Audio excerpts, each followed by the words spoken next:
వాక్యం వాణ్ణి గుచ్చుతుంది, వాక్యం వాళ్ళని ఖండిస్తుంది, వాళ్ళ మూలుగుని తాగుతుంది. కానీ ఆ గర్వాంధ స్థితిని బట్టి వారేం చేస్తారంటే, నువ్వు వాక్యం చెప్పావు కదా, మాకేం గాల, మేము చాలా బాగున్నాం, మాకు తగలలేదు అని వాళ్ళు ఏం చేసే విధంగా చెప్తుంటారు. ఎందుకంటే మాకేం గాల, కానీ గుచ్చుకుంది, కానీ గుచ్చుకుందని అవతల అనుకుంటారేమో అని దాన్ని మేనేజ్ చేస్తుంటారు. ఎందుకు? నీ మనస్సాక్షి నువ్వే జవాబు చెప్పుకోవాలి. నీ పడక మీద పడుకున్నప్పుడు నువ్వు ఏ విధంగా ఉన్నావో దేవుడిని గుర్తు జ్ఞాపకం చేస్తుంటాడు. నువ్వేమై ఉన్నావు, ఏ స్థితిలో ఉన్నావు, ఏ విధంగా పడిపోయి ఉన్నావు. ఈ క్షణమంది నువ్వు నిద్రిస్తే ఏం జరుగుతుంది ఆలోచించేవైనా. ఈ సమయం అంది రాకడొస్తే నీ బ్రతుకు ఏమై ఉంటుందో, నువ్వు ఎక్కడ చేర్చబడతావో ఆలోచించు. మనము సత్కార్యము చేయము, హత్య చేస్తుంటాం. అవును, సత్కార్యములు చెయ్యము, కానీ మాటల్లో, ప్రవర్తనలో ఎదుటి వారిని హత్య చేస్తున్నాం. చాలా మంది మాటలతో చంపివేస్తుంటారు మనుషులని.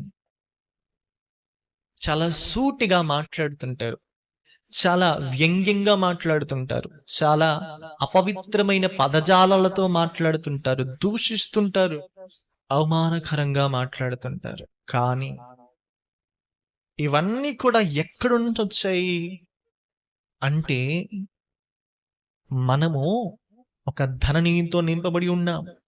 దుష్టంధత్వం మనలో ఉంది. అందువలనే పాపములో మనం ఉన్నందువలనే దుష్ట హృదయం మనకు వచ్చింది, గర్వ హృదయం మనకు వచ్చింది.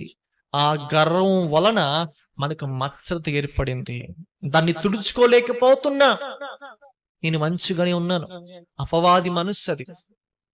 ఎవరి మనస్సు? అపవాది మనస్సు. ఎందుకో తెలుసా? అపవాదిని దేవుడు తోసివేశాడు. కానీ అపవాది నేను గర్వాంధునయ్యాను, నన్ను క్షమించు ప్రభువా అని ఒక ప్రార్థన చేసిందా? ఎందుకంటే నేను మంచి పని చేశాను, ఇంతవరకు నీ సేవ చేశాను కదా, అంత మాత్రం కోరుకుంటే తప్పేంటి? అవును కదా. చాలా మంది ఈ విధంగా ఉంటారు. ఏదైనా చేసి ఆశిస్తుంటారు. అస్సలు చేసి ఎప్పుడు కూడా ప్రతిఫలం ఆశించకూడదు. ఆశించాడంటే, ఒకవేళ ఆశించబడిందంటే ఆవిడ విశ్వాసి కాదు, విశ్వాసుడు కాదు. ఎవరో కూడా దేవుడి పక్షమున వ్యక్తి కూడా నువ్వు చేసి ఆశించే వ్యక్తిగా ఉండకూడదు. దేవుని నామమునకు స్తోత్రము, హల్లెలూయా. అవును, నీ కుడి చేత్తో ఇస్తే నీ ఎడమ చేతికి తెలియకూడదు. దేవుడు చెప్తున్నాడు. నియమమది, అది దేవుని వాక్యము మాత్రమే కాదు, నియమమది. ప్రేమిదుడ్డరా, దేవుని వాక్యం ఎత్తబడితే ముందు నీ కంట్లో ఉన్న దూలాన్ని చూసుకొని మా కంట్లో నలుసుని చూడయ్యా అంటుంటారు. నేను చెప్తాను, నీ కంట్లో దూలం, నీ పక్కన కంట్లో నలుసు ఎత్తు కనపడుతుంది. ఎందుకంటే ఇది ఉంది, కారమైన మనస్సు. దేవుడి వాక్యాన్ని వాక్యంగానే చూడాలి. కానీ ఈ రోజుల్లో దేవుడి వాక్యం అది ఏం రాముడు తెలుసా? ప్రతి మూలుగును ఎక్కడికి సాధ్యమైనంత వరకు ఎక్కడ ఖండించాలో అక్కడ ఖండిస్తుంది. అవును, రెండంచుల ఖడ్గం దేవుడి వాక్యం. దేవుని వాక్యం ఎందుకు విత్తబడిందంటే నువ్వు ఆ స్థితిలో ఉన్నావు కాబట్టి. కానీ వాక్యానికి విధేయత చూపించని పరిశుద్ధుణ్ణి అవమానించిన, అపహాసించిన, వెక్కిరించిన క్షమాపణ ఉంటుంది. దేవుని నామమునకు స్తోత్రం, హల్లెలూయా. నువ్వు ఏం ఎరిగి ఉన్నావో, ఏం తలపోస్తున్నావో, ఏం నడుస్తున్నావో జాగ్రత్త. నీ ప్రవర్తన అంతటినీ సరి చేసుకో.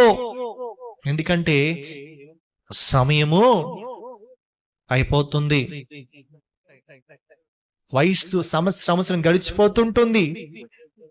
ప్రేమిందుడ్డరా, అంటే అర్థం ఏంటో తెలుసా? నూతన సంవత్సరం వచ్చింది, పండుగ చేసుకుంటున్నావు,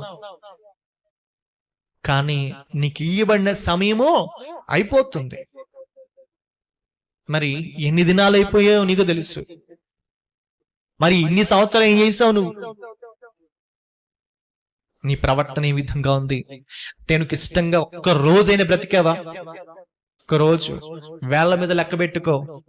దేవునికి ఇష్టంగా అపవిత్రమైన పని చేయకుండా, అబద్ధం ఆడకుండా నీ బ్రతుకులో ఒక్క రోజుందా? జాగ్రత్త. నీ బ్రతుకులో ఒక్క రోజుందా చూసుకో. మరి అప్పుడు అర్థమవుతుంది నీ కంట్లో దూలముందా నలుస్తుందని. జాగ్రత్త.